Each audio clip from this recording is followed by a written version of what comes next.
이재명 대통령이 미래신도시 사건에 대한 재판 과정에서 검찰이 이른바 정영학 녹취록을 왜곡했다며 비판했습니다. 한편 지방선거를 앞두고 정치권은 민심 향배에 촉각을 곤두세우고 있는데요.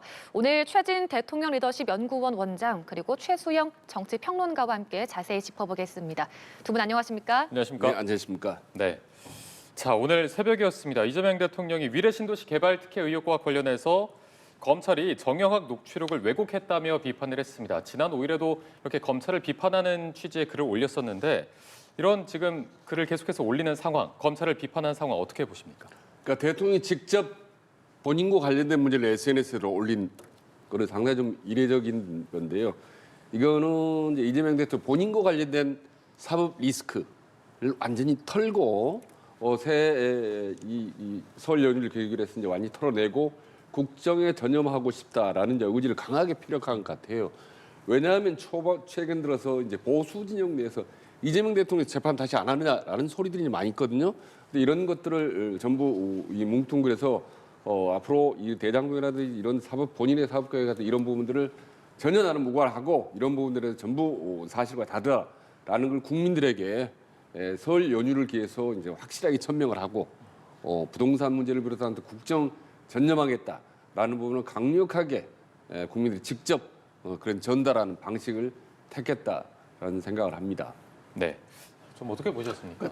저는 아무리 지금 검찰에 무도하게 수사를 했다는 입장을 대통령이 갖고 있다 하더라도 이런 방식으로 공격하는 건 대단히 부당하다고 생각을 해요. 왜냐하면 대통령이 취임하고 나서 어쨌든 대통령에 대한 모든 재판이 중지가 됐고 임기 동안은 거론되지 않습니다. 그거는 이미 확정이 된 사안이고요.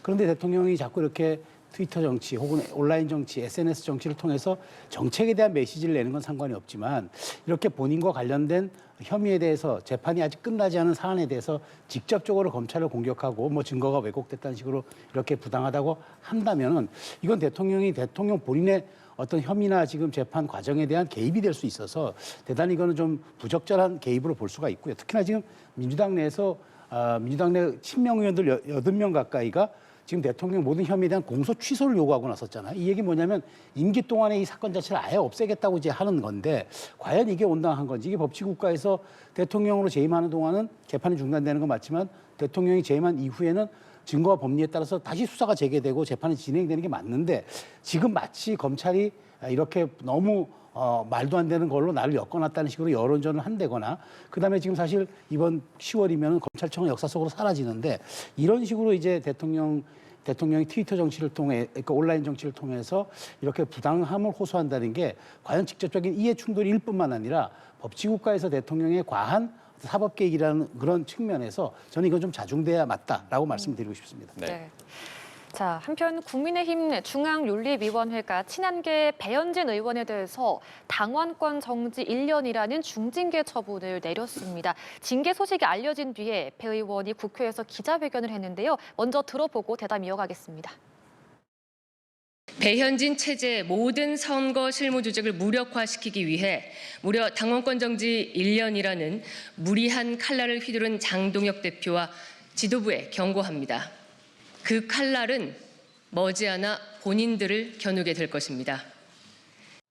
네, 지금 들으신 것처럼 국힘 윤리위가 배현진 의원에 대해서 당원권 정지 1년 중징계 처분 내렸는데 그런데 당초에 좀 예상했던 것과 다르게 한동훈 전 대표 제명 반대 성명 주도는 유보가 됐고 그리고 윤리위는 미성년 아동 사진 무단 게시를 더 중대하게 봤는데요. 이거 어떻게 좀 보셨습니까?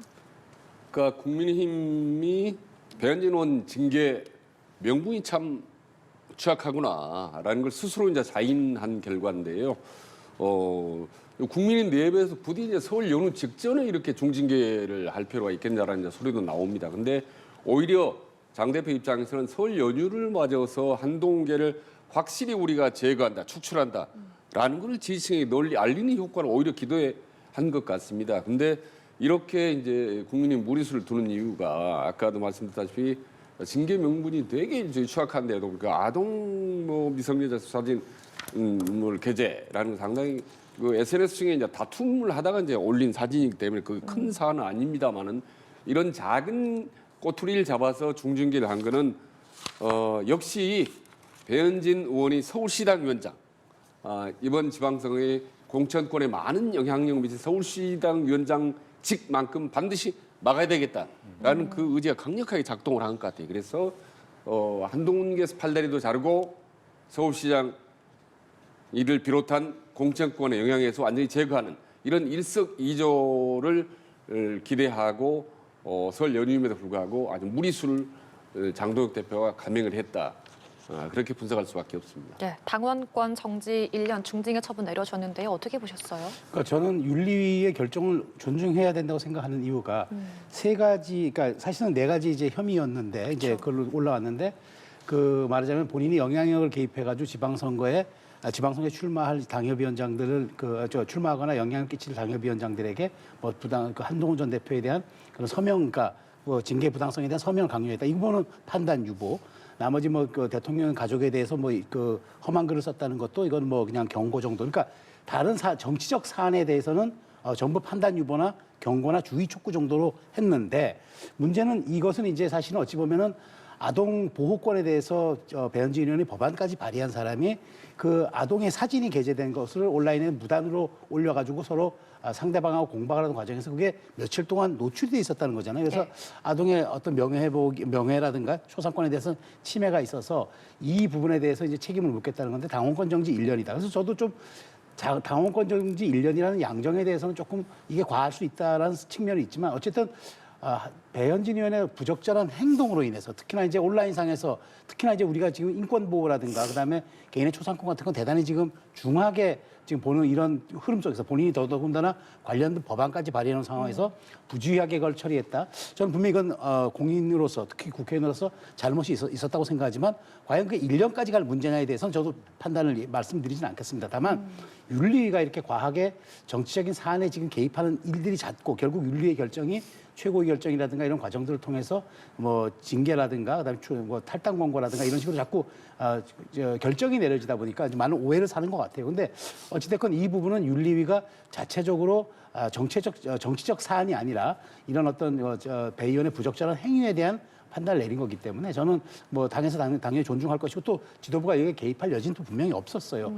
그런 측면에서 그렇다면 이제 당원권 정지 1년이 됐기 때문에 재심을 신청한다 그러면 여기에 대해서 다시 한번 논의가 있겠지만 지금 배현진 의원은 재심 여부에 대해서 조금 더 생각을 해보겠다고 얘기했거든요. 그래서 저는 어찌됐건 이 재심 여부가 결정된 다음에 그러면 이제 서울시당 위원장 어떻게 교체할지 여부는 또 그다음에 논의할 문제이기 때문에 배 의원이 이 부분을 재심을 결정할지 안 할지가 다시 한번 여기에 대한 조금 사안의 좀 결정들을 유보하는 사안이 될 것, 저는 과정이 될 것이라고 봅니다. 네, 일단 배현진 의원은 강하게 반발한 상황이고 아까 최재형 원장님께서도 짚어주셨지만 배현진 의원의 좀 주장을 보면 지금 장동혁 지도부가 어떤 서울에 관한 공천권을 사유화하려는 게 아니냐 이런 주장을 하고 있거든요. 이 부분은 어떻게 좀 봐야 되겠습니까? 근데 그걸 어떻게 사유화하죠? 그러니까 지도부가 사실은 말하자면 공천에 개입할 수 있는 여지는 없고 공천관리위원회를 통해서 하게 돼 있고 그다음 냉정하게 따지면은 지금 말하자면은 밖에서는 이제 이런 얘기들이 있는 거예요. 그러니까 지금 배현진 의원에 있는 지역구 같은 경우가 지금 기초단체로는 인구 50만이 되는데 서울에서 강서, 송파, 그다음에 강남이 해당되는데 그러다 보니까 배 의원의 영향력을 축소화시킴으로써 여기에 대해서 공천의 영향력을 행사하려는 것 아니냐. 근데 어찌됐건 지금 인구 50만 이상에 대해서는 중앙당이 개입할 수 있는 여지를 열어놨어요. 지금 당면 당구상. 그렇기 때문에 저는 이걸 가지고 배현진 의원의 공천권을 뺏는다. 서울시당 위원장은 사실은 각급 단위 선거에 그렇게 관여할 수 있는 위치가 아니에요. 해당 당협위원장들이 전부 이번에 뭐 김경, 강선우 의원 사건에서 봤듯이 결국 해당 의원, 지역구 의원들이 관여하게 돼 있기 때문에 예. 저는 그걸 가지고 너무 과하게 공천권 박탈이라는 것으로 해석하는 거는 온당하지가 않고 너무 과한 측면이 있고요. 어쨌든 이 부분은 저는 배 의원이 재심 여부를 어떻게 결정하느냐에 따라서 다시 한번 다른 국면으로 전개가 될 수 있다고 봅니다. 네, 일단 최근의 상황을 보면은 친한계에서는 장동혁 대표를 제명해야 한다 이런 얘기가 나오고 있고 또 이렇게 친한계에 대한 징계가 있는 상황에서 이 부분이 선거에는 어떤 영향을 줄 거라고 보십니까? 당연히 저는 뭐 악영향이 미친다고 보죠. 왜냐하면 배현진 의원은 비교적 국민들에게 상당히 좀 인지도도 높고 그리고 이미지도 괜찮은 스타 정치인 아닌가요? 근데 서울에서 선거 이기려면 저런 어떻게 보면 그 유명 대중성을 지닌 인기 있는 정치인을 자른다, 추출한다, 징계를 한다. 특히 설 연휴를 앞두고 이거는 선거의 전략상으로 있을 수 없는 일이죠. 그거는 뭐 당연히 이 한동훈계이기 때문에 저는 잘한다고 볼 수밖에 없는데, 근데 뭐 징계 명부를 보니까 한동훈 문제 때문이 아니라 또 아동 사진 문제 때문에 했기 때문에 매우 궁색을 해요. 그러니까 아주 어거지로 사실은 그러니까 잘라내는 이유는 아까처럼 서울시당 위원장으로서 갖고 있는 공천권을 박탈하기 위한 거다라고밖에 해석할 수밖에 없어요. 근데 사실 민주당보다 오히려 국민의힘은요, 서울시당의 권한이 상당히 큽니다. 뭐 서울시장 경선에도 어느 정도 영향을 미치지만은 25개 구청장의 영향이 이제 공천에 상당히 영향을 미치고 있고, 그 다음에 서울시에 있는 어떤 밑바닥 국민의힘 지지 기반을 사실 영향을 미치는 지방위원들, 기초위원들, 공천 비례들 다 서울시당 위원장에 다 관여합니다. 근데 이거는 이제 한번 도려내거든요. 근데 장동훈 대표 스스로는 언론 인터뷰에서 이번 지방선거 승부수는 서울과 부산이다라고까지 얘기를 했어요. 그 정도로 서울에 대해서 중요시하고 올인하는 사람이 서울에서 인기 있고 지지 기반이 넓은 자기 당 의원을 중징계를 한다라는 것은 다분히 개인적으로 감정적인 그런 한동욱의 자르기 이외에는 설명할 수 없다. 그래서 이게 장동훈 대표는 말로는 지방선거의 승리를 주장을 하지만 실제 내막적으로는 오히려 경쟁자 잘라내기, 자기 기반 다지기 이런 것에만 관심이 있지 않는가라는 생각이 들어서 상당히 좀 안타깝죠. 자, 이런 가운데 설 연휴를 앞두고 이 대통령의 국정 지지율이 63%. 새해 최고치입니다. 직전 조사보다 5%포인트 올라서 최고치를 기록한 건데 저희가 지금 화면으로도 좀 보여드리고 있습니다. 또 눈에 띄는 점이요. 대구, 경북 지역에서도 이 대통령의 긍정평가가 49%, 거의 반 정도가 되는 수치인데 이런 주요 원인은 좀 뭐라고 꼽을 수 있을까요? 저는 이제 어떻게 국민들이 보통 여야 정치권에 대해 쌓아잡아 경종을 울리면서 동시에 온건 보수나 중도층들이 이재명 대통령이 쏠렸다고 보는 겁니다. 사실 어제인가요? 그젠가요? 사실 여야 영수회담 1시간 직전에 장동훈 대표가 사실 취소를 했지 않습니까? 예. 이거는요, 제가 역대 대통령들을 연구해봤자 이런 경우는 처음입니다, 사실은. 어떻게 아무리 뭐 전날 민주당이 뭐 일부 법안을 뭐 강행 처리다 하더라도 대통령을 상대로 국민들에게 한 약속을 1시간 전에 취소를 한다? 그래놓고 뭐라고 했습니까? 오히려 장동훈 대표가 뭐 대통령이 뭐 등에 뭐 칼을 꽂으려고 한다, 모래알로 뭐 쌀을 만든다, 부부 싸움하는데 옆집 아저씨 부른 격이다라고 지금 온갖 정말 어떻게 보면 정말 심한 막말 가까이 쏟아냈거든요. 여기에 대해서 국민들은 이건 아니다. 아무리 이재명 대통령이 밉다 하더라도 장동훈 대표 세대로 이건 정말 아니다라는 생각을 갖고 온건 보수층, 심지어 중도층이 다 돌아섰다고 보고, 또 하나는 정청래 대표 일당이나 합당 논란들 있지 않습니까? 이거에 상당히 이재명 정부가 좀 곤혹스러워진 상황이 참 사실입니다. 그래서 민주당 지지층에서도 지금 이 시점에서는 대통령에게 상당히 힘을 실어주자라는 이런 심리가 작동을 하면서 저는 지지층, 그다음에 온건 보수와 중도층이 일시적으로 이재명 대통령이 싹 쏠리면서 지지율이 상당히 근래 가장 높게 63%까지 최고치를 저는 기록을 했다고 분석을 합니다. 네, 지방선거가 뭐 이제 얼마 남지 않고 준비하는 과정에서 지금 눈에 띄는 점이 TK에서도 거의 과반의 긍정평가가 나온다는 거, 이거 어디에서 좀 이유를 볼 수 있을까요? 그러니까 저는 지금 국민들이 우리가 정부 여당이라고 하잖아요. 그러니까 정부와 여당을 분리 반응하는 것 같아요. 그러니까 여당은 야당과 아울러서 정치권으로 축으로 보는 것 같고, 대통령은 그냥 국정 운영에 정부를 이끄는 사람으로 보는 이른바 분리 대응하는 것 같아서 지지율이 약간 이제 말하자면 서로가 디커플링 현상을 보이고 있는 것 같은데, 문제는 지금 말씀하신 대로 TK 같은 전통적인 야당의 지지 기반에서도 49%가 나왔다는 거는 예사로운 일은 아니죠. 그런데 저는 이렇게 봅니다. 그럼 대통령의 이 지지율이 4개월 후에 있을 지방선거에서 사실상 그러면 바로 그대로 연동되면서 국정 지원론으로 할 것인가? 저는 그렇게 보지는 않아요. 왜냐하면 이 지지율이 그때까지 가능할 수 있는 지금 여러 가지 변곡점도 있고 롤러코스터를 탈 것 같고, 또 하나는 지방선거는 각급 단위, 지역별 단위에서 이게 인물 경쟁력이라든가 여러 가지 지역 구도에서도 많은 또 변수들이 생기기 때문에 지금 이걸 가지고 지방선거까지 연동하는 건 조금 무리가 있지만 어쨌든 이재명 대통령의 국정 운영에 대해서는 국민들이 절반 이상이 훨씬 많은 사람들이 특히나 이제 충청이라든가 이쪽은 더 높더라고요. 그쪽에서는 굉장히 이제 많은 호감도와 지지도를 보내고 있다는 건 분명히 보이고 자 그럼 야당이 선거 전략을 이 부분에 있어가지고 국정 지원이냐, 그다음에 아니면 정권 견제냐 이렇게 이분법적으로 가는 전략을 택하는 그러니까 가장 전통적인 방식으로 가는 게 맞는지 아니면 대통령의 지지율이 높으니까 다른 쪽으로 선거 전략을 도입해서 같이 구사할 것인지 그런 부분에 대한 숙제는 남아 있지만 어쨌든 대통령의 지지율이 이렇게 견고해 보여도 결국 정치는 흐름의 싸움이기 때문에 이런 부분들은 다시 또 정부 여당이 또 국민들 눈에 한 묶음으로 보이게 될 때는 또 출렁거릴 수가 있어서 아직은 좀 경향성 측면에서는 우리가 추세 측면으로 보면 이 대통령의 지지율이 견고한 건 분명하지만 이게 지방선거까지 그대로 연동될 것이라고 보는 건 조금 무리가 있다고 봅니다. 네. 자, 이번엔 정당 지지도에 관한 여론조사도 한번 보도록 하겠습니다. 마찬가지로 갤럽의 조사고요. 민주당 같은 경우에는 44%인데 지난주보다 한 3%포인트 올랐고 국민의힘은 내렸습니다. 3%포인트 내린 22%를 기록하면서 지금 거의 더블 스코어가까지 나는 상황이 벌어졌는데 앞서 마찬가지로 이제 대구 경북에서도 국민의힘이 민주당을 넘어서지 못하는 상황이 벌어졌습니다. 이 부분은 어떻게 봐야 될까요? 그러니까 참 희한한 현상이죠. 요즘 보면은 여야 어느 쪽이 악재가 많습니까? 보더라도 여당, 그러니까 민주당이 훨씬 더 약재가 많아요. 사실 보면 최근 들어서는 합당 논란은 얼마나 시끄러웠습니다. 네 분 치열하게 싸웠고 거기다가 뭐 최근 들어 이해운 뭐 낙마 사건이 있었지, 뭐 김병기 의원 사건에다가 뭐 또 누굽니까 강선호 의원 사건 등등해서 여권 대통령의 악재 투성인데도 불구하고 지금 이 시점 여론조사를 해보니까 오히려 여당이 민주당이 야당보다 2배나 더 많다라는 거는 아무리 해도 국민의힘과 장동혁 대표의 어떤 우클릭 노선에 대해서 이해하기가 힘들다라는 민심 그대로 반영을 한 겁니다. 그리고 지금 국민의힘 하는 거 보면요. 마치 거대 의석을 가진 야당처럼 행동을 해요. 지금처럼 의석도 적고 집권 초기이고 모든 게 불리하지 않습니까? 그러면 국민의힘은 대개 낮은 자세로 국민들에게 국민들 좀 살려주십시오, 도와주십시오라고 읍소 전략으로 나가야 되는 겁니다.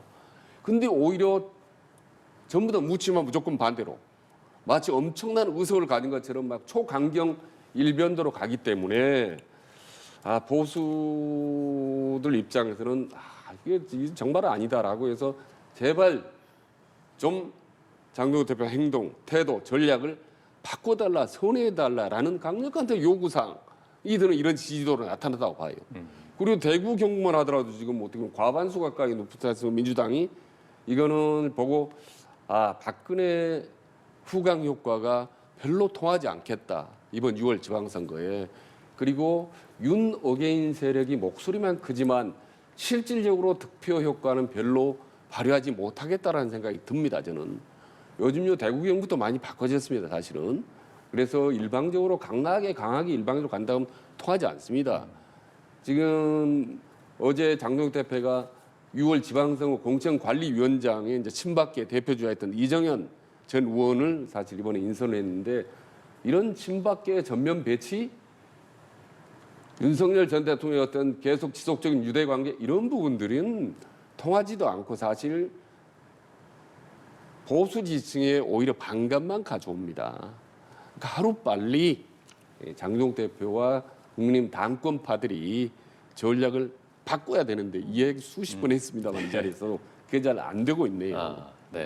지금 말씀해 주신 걸 정리하면 일단 장동혁 지도부의 우클릭 노선을 받아들이기 힘들다는 그런 결과가 반영된 것으로 보인다고 말씀해 주셨는데 지금 이 정당 지지도는 어떻게 보셨습니까? 그러니까 저는 여론조사를 볼 때 좀 제가 경향성과 추세를 말씀드렸는데 이 지금 나오는 상황들은 제가 굳이 이제 뭐 날씨로 비유하자면 매일매일 바뀌는 날씨 같은 거고요. 이 날씨가 과연 쭉 지속성을 가짐으로써 기후로 변하는 과정은 언제인가 이걸 좀 주목해야 된다고 보는데 아직은 저는 매일매일 좀 날씨가 급변하는 과정으로 봅니다. 그러니까 지금 특히나 국민의힘 입장에서는 그 여권에 그런 많은 실책들이 있었음에도 불구하고 그것을 제대로 받지 못하는 일종의 호재성 전략들을 전부 당의 내용으로 날려버리는 듯한 모습들이 국민들에게 비춰지는 것 같아요. 그러니까 정치는 두 가지입니다. 메시지와 이미지가 결국 국민들 눈에 전달되면서 판단되는 건데 이 두 가지 모두가 지금 국민의힘 전략상 그게 잘 통하지 않고 있다라고 보는 게 맞는 것 같은데 중요한 거는 장동혁 대표가 이런 그러면 여론조사 보지 않을까요?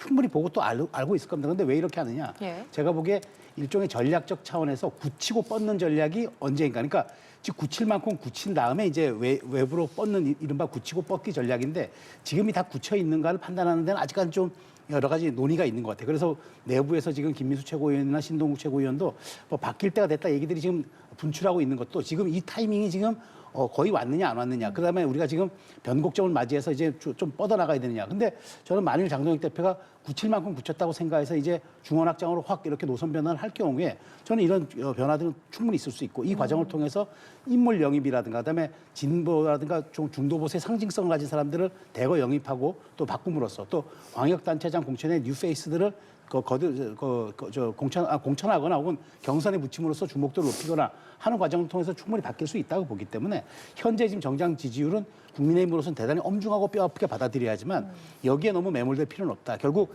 굳히고 뻗는 전략에서의 타이밍을 어디로 볼 것이냐. 그게 아마 장동혁 지도부가 고민하는 가장 중요한 지점인 것 같습니다. 네. 앞으로 좀 여러 변수들도 있을 테니 조금 더 이제 지켜보도록 하겠고요. 선거 판세도 한번 짚어보도록 하겠습니다. 최대 격전지로 꼽히는 서울과 부산 분위기부터 짚어보죠. 서울에선 정원호 구청장과 오세훈 시장이 44%대 31%, 그리고 박주민 의원, 오세훈 시장은 37%대 34%입니다. 한편 부산에서는 전재수 의원과 박형준 시장 40%대 30% 이렇게 화면으로 보여드리고 있는데요. 자, 이렇게 최대 격전지입니다. 승부처 어디에 있다고 보십니까?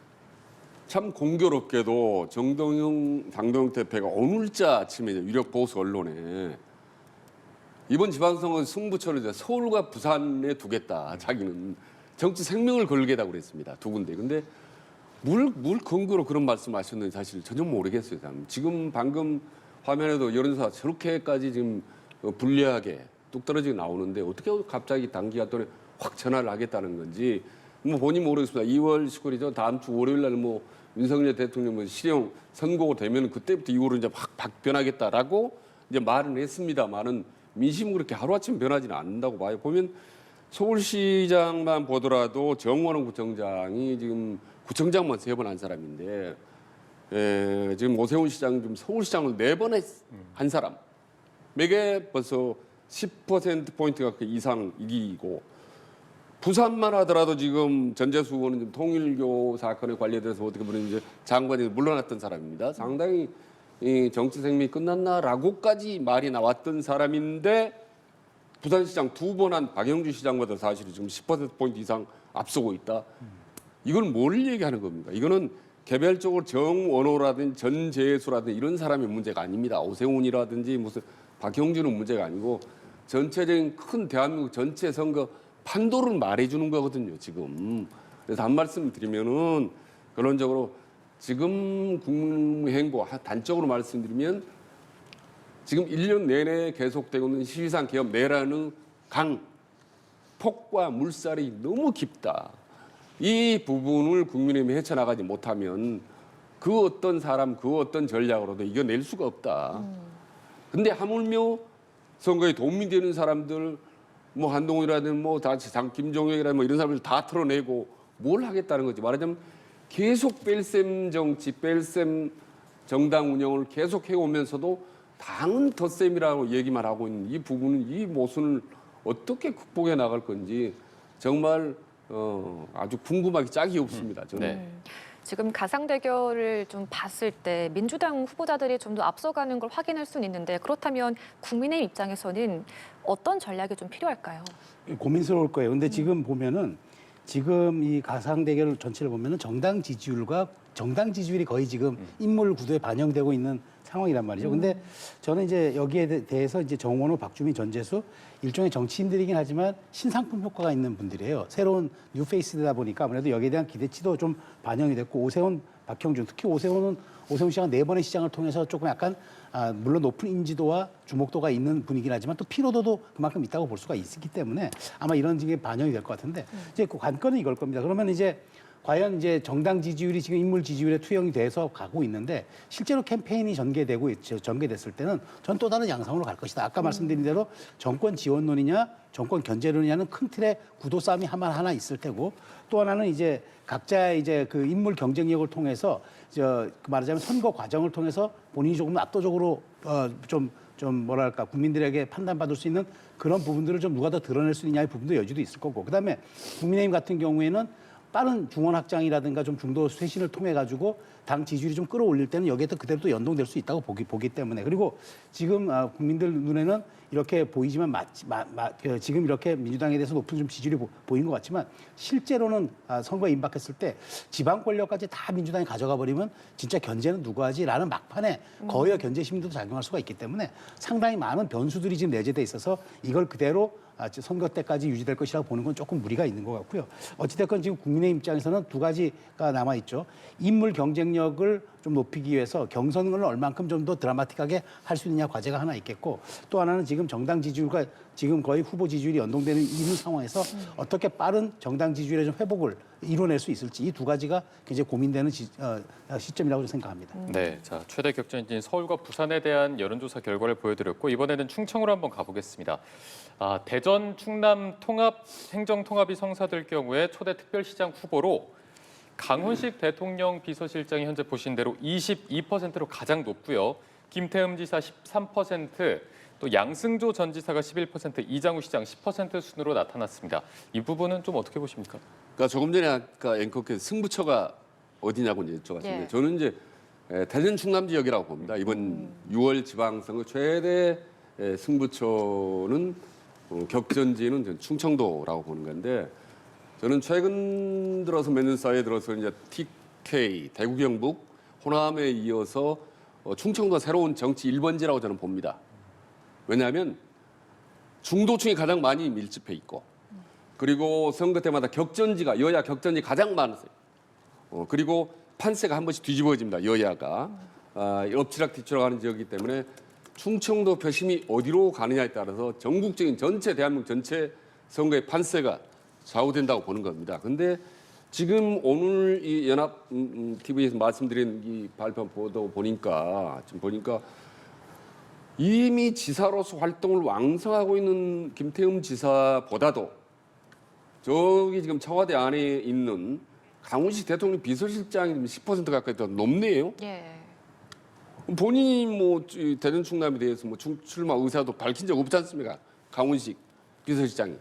그렇지 않습니까? 출마 의향도 밝힌 적도 없는데도 벌써 10%포인트 이상 높다라는 거는 벌써 일찌감치 충청도의 무게중심이 자꾸 여권 쪽으로 민주당 쪽으로 기울게 있다라는 겁니다. 근데 그 차이가 너무 크다라는 거를 이제 단적으로 보여주는 건데 그리고 대전 충남 중도층이 가장 많이 모이는 그다음에 대한민국 선거의 바로미터인 충청도 그러니까 대전 충남 통합지사가 저는 하나 이제 미리 좀 약간 일은 좀 섣부른 전망을 한다면 상당히 자기 당권 나아가서 대권 주자로 우뚝 설 가능성이 높습니다. 충청도의 대표 주자가 다음 자기 대권 주자의 반열로 우뚝 올라설 수 있는 아주 중요한 자리다. 그런 점에서 아마 저는 점점 시간이 흐를수록 이 충청도 지역에서 여야 대결이 상당히 치열하게 아마 전개될 거라고 전망을 합니다. 네, 그래서 최대 승부처로 지금 이 대전 네. 충남을 꼽아주셨는데 글쎄요 지금 이 대전 충남 행정통합에 대한 부분 이 부분 어떻게 보십니까? 저는 이게 그대로 갈 것인가 물론 지금 이 수치만 놓고 보면은 강훈식 실장에 대해서 여당 프리미엄이라든가 그다음에 개발에 대해서 어떤 실세형 정치인에 대한 기대 이런 게 반영된 수치 같은데 중요한 건 이게 성사가 되느냐 여부죠. 지금 이제 좀 정치권에서는 어쨌든 대전 충남만큼은 바로 다른 데 지역과는 달리 어떤 식으로든 2월, 3월 초까지 통과시키겠다는데 근데 지금 얘기 들어보면 찬반이 좀 팽팽하게 갈리는 것 같고 주민들 입장에서는 주민투표를 거쳐야 된다는 얘기도 나오고 있고 그다음에 일각에서는 행정권한의 법적 이양이 완벽하게 되거나 그다음에 조세권도 자치정부의 지방분권 차원에서 완전히 주어져야 한다. 그다음에 지원 금액도 최대 20조가 아니라 최소 20조가 돼야 된다. 이런 말이 나오는 상황에서 만일 여권이 이걸 강행 처리했다? 민주당이 단독 처리했다? 이러면 저는 또 다른 국면으로 진행될 것 같아요. 왜냐하면 주민들의 의사를 묻지 않고 정치권이 그냥 상향식으로 강행 처리해버리면 여기다 반발이 분명히 나올 수 있기 때문에 지금으로서는 개인 호감도 측면이라고 봐야 될 것 같아요. 그러니까 김태흠, 양승조다, 이장우 이런 사람들은 현역 지금 사실 단체장들이나 전직 단체장이거든요. 근데 상관이 없는 강훈식 실장에 이렇게 반영된 거는 제가 아까 말씀드린 대로 뭔가 센 사람이 내려오면 우리 지역이 좀 발전되지 않을까라는 어떤 기대치가 반영된 그런 상황이고 또 강훈식 비서실장에 대해서 워낙 많은 지금 언론 노출이 있어가지고 그 주목도도 일부 영향을 끼친 것 같은데 그러나 대전 충남의 행정통합이 어떤 과정과 어떤 절차를 거쳐서 아주 여기에 대해서 주민들이 받아들일 수 있는 방식으로 진행되느냐 아니면 강행 처리되느냐 이 부분은 굉장히 말하자면은 시장 선거 특히나 나중에 지선 결과에는 상당히 다른 영향을 끼칠 수가 있기 때문에 저는 인물보다도 과정을 더 지켜보는 게 맞지 않겠느냐 생각이 들어요. 네. 알겠습니다. 자, 그럼 마지막으로 두 분께 이 부분도 좀 여쭤보도록 하겠습니다. 송영길 전 대표가 항소심에서 무죄를 선고받고 민주당 복당 의사를 밝혔습니다. 그렇게 되면 오는 6월 재보궐선거에 출마할 가능성에 대해서 또 이야기가 나오고 있는데 이 부분 어떻게 보세요? 일단 뭐 모르겠습니다. 당장 6월 지방선거에 출마할 가능성은 조금만 지켜보면 바로 윤곽이 더 나올 것 같으면 어떤 형태로든지 이재명 정부 초기에 중용될 것은 아마 분명히 보입니다. 이재명 대통령이 상당히 뭐 송영길 대표한테 빛을 지고 있는 거 아니겠습니까? 제일 어려운 때도 지역구 개항을 물려받은 데다가 지금 어찌 보면 정청래 대항마로서 김민석 총리 못지않게 믿고 의지할 만한 사람, 든든한 사람 이런 인물로 이제 송영길 전 대표가 꼽을 수 있죠. 그래서 6월 지방선거에 출마를 만약 하게 되면 당선 가능성 매우 높다고 보는 거죠, 사실. 그게 아니더라도 또 하나 이제 나오는 얘기가 김민석 총리가 8월에 당대표로 출마할 경우 후임 총리로 갈 수도 있다라는 얘기도 아주 조심스럽게 흘러나옵니다. 그게 상황이 여의치 않으면 또 본인 송영길 대표가 직접 민주당의 당대표로 또 출사표를 던질 수 있고 이런 여러 가지 선택지가 좀 열려 있는 상태입니다. 그래서 송영길 대표가 이제 어떻게 보면 무죄 판결을 받고 투입됨으로써 상당히 여권 내 지형이 좀 변화된다. 말하자면 이재명 대통령이 왼쪽 김민석 오른쪽이 송영길 할 정도로 입지가 상당히 좀 탄탄해졌다. 이재명 대통령이 이런 분위기 속에서 송영길 대표의 직접적인 현직 투입은 시간 문제이기 때문에 이재명 대통령 입장에서 상당히 좀 튼튼하지 않겠습니까? 당장 어떤 형태로는 이번 지방선거 때 종횡무진 또 역할을 하지 않겠습니까? 송영길 대표가.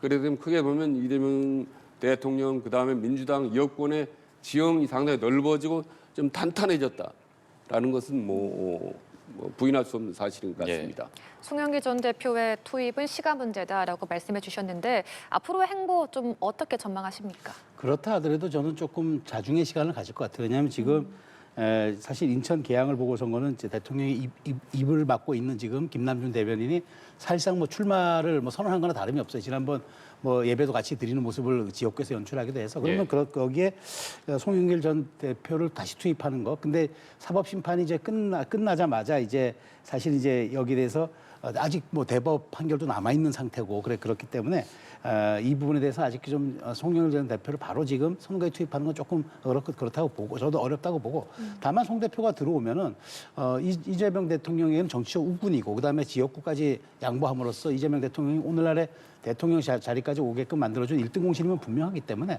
어떤 식으로든 역할은 주어지겠지만 당장 이번 지방선거 보궐선거를 통해서 원내 진입이라든가 물론 송영길 전 대표는 굉장히 강하게 바랄 거예요. 그렇지만 그건 그대로 또 굉장히 또 민심의 또 이반이라는 측면도 있고 대통령이 지금 여러 가지 포석을 두고 있는 이제 자기 측근들의 재배치 이런 걸 통해서 약간 어려움도 있을 수 있다고 보고 소나무당 해체하고 이제 민주당으로 들어오는 과정들이 그냥 자연스럽게 이어지면서 결국 대통령의 임기 2년차, 3년차를 통해서 송영길 전 대표의 역할들이 다시 한번 주어지고 그래서 다음 총선에 그래서 또 나오는 건 별개의 문제라고 보지만 이번 선거에 즉각 투입된다거나 뭐 다시 한번 기회를 준다 이 부분은 조금 시기상조라고 저는 봅니다.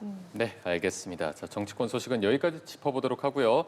지금까지 최재현 대통령 리더십 연구원 원장 최수영 정치평론가 두 분과 함께했습니다. 고맙습니다. 네, 고맙습니다.